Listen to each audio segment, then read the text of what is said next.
I got so much motherfucking design on right now. Break it down, bring it back, make it clap. I got 3 old thoughts, new block, where that thing. Bitches on my line, and you know. Assalamualaikum warahmatullahi wabarakatuh. Waalaikumsalam warahmatullahi wabarakatuh. Selamat pagi anak-anak. Selamat pagi. Apa kabarnya kalian hari ini? Alhamdulillah, luar biasa. Allahu Akbar.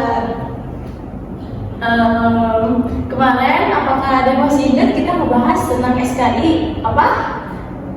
Oh iya, Ibu sekarang mau tanya, kita mengingat materi kemarin. Wali Songo itu ada berapa? 9. Bagus. Nah, Ibu rasa kalian udah mengerti, udah tahu apa itu Wali Songo dan ada berapa?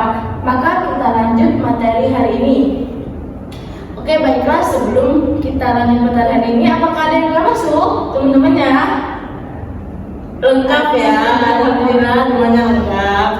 Nah, jadi sebelum kita mulai pembelajaran pada pagi hari ini, marilah kita baca doa terlebih dahulu. Bismillahirrahmanirrahim.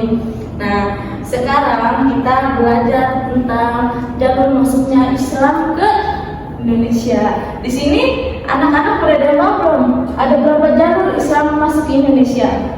Belum tahu. Nah, itu di situ coba dilihat buku LKS-nya.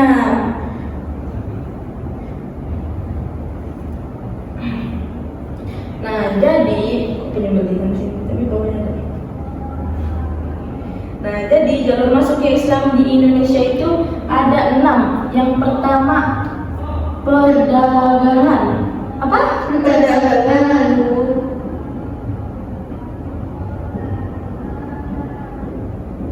Dia dari 7 Masehi sampai 14 Masehi.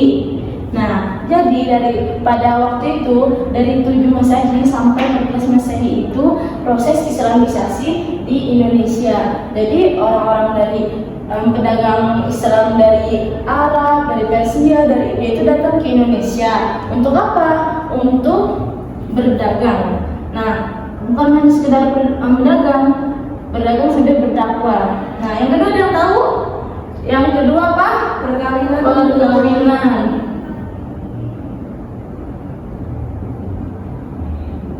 Nah, jadi dulu tuh pribumi ya maksudnya.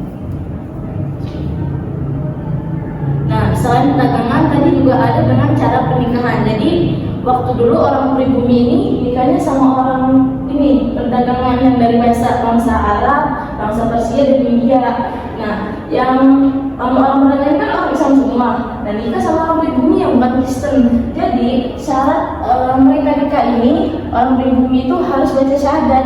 Nah, jadi orang pribumi itu jadi Islam semua.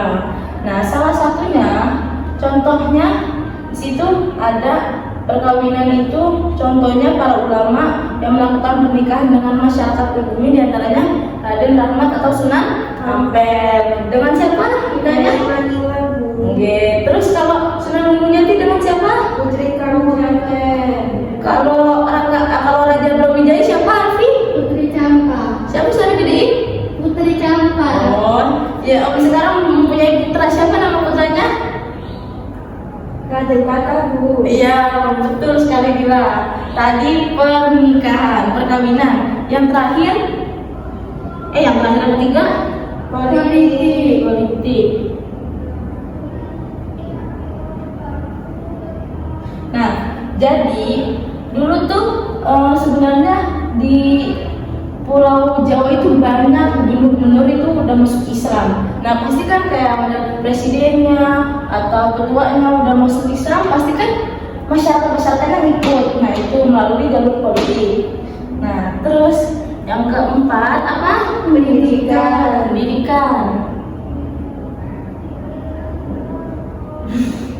Nulis dulu. Nah, pendidikan. Jadi dulu pendidikannya di pesantren. Nah,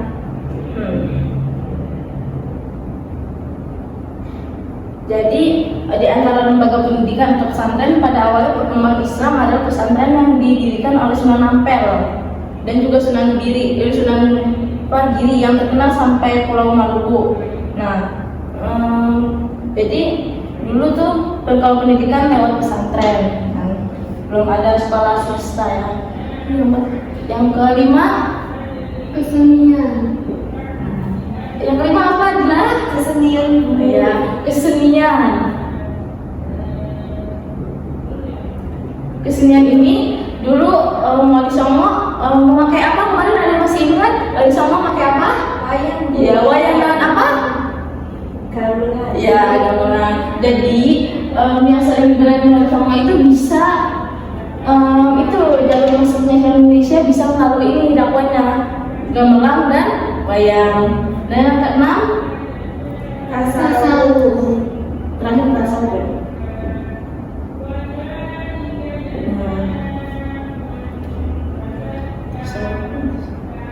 Nah, jadi dulu para sufi mengajarkan tasawuf yang diraung dan diajarkan yang sudah dikenal oleh masyarakat Indonesia.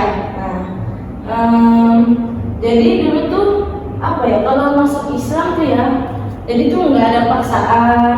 Agama Islam ini bersifat terbuka gitu, jadi nggak ada yang ditutup-tutupin, nggak ada dicurigain. Terus penyebaran agama Islam dilakukan dengan cara damai, nggak paksa kayak kamu masuk Islam aja gitu nggak boleh begitu, nggak begitu dulu. Islam tidak mengenal diskriminasi dan tidak membedakan kedudukan seorang dalam masyarakat. Jadi Islam itu tidak membedakan kaum yang kaya dan yang miskin. Tuh sampai sini paham anak-anak? Paham, Bu. Benar. Tadi jalur masuk ke Islam di Indonesia ada berapa? Ada 6. Yang pertama Perdagangan. yang kedua kawinan, yang ketiga Kawin. yang keempat Pendidikan. yang kelima Kesenian. yang keenam Kasalu. Nah, jadi sekarang ibu mau nanya, jalur masuk ke Islam di Indonesia yang memulai dakwah lewat wayang dan gamelan itu masuk mana? Kesenian. Ya, benar. Terus kalau lewat kayak bupati, pejabat-pejabat itu masuknya ke Politik. ya. Ibu rasa kalian sudah pada mengerti, sudah bisa memahami. Besok tugasnya diingat-ingat, bahkan ada ujian lisan. Jadi nanti ditanya jalur Islam sekarang apa aja, perdagangan itu apa gitu. Nah, terus terakhir ibu mau nanya, contoh perkawinan pada waktu itu siapa? Sunan Ampel dengan siapa? Nyai Manila. Oke. Nah, berarti Nyai Manila ini dulunya syahadat dulu biar masuk Islam. Ya, oke. Cukup sekian dari ibu. Mohon maaf apabila ada kata-kata yang salah atau mengurangi atau tidak enak. Sekian itu aja materi hari ini. Apa kalian belajar? Tidak, berarti sudah mengerti ya. Oke, besok jangan lupa ya, itu PR-nya menghafal, bukan menghafal. Tolong diingat-ingat ini biar ikutannya lagi bisa, oke? Dan bila kita ayo, assalamualaikum warahmatullahi wabarakatuh. Waalaikumsalam warahmatullahi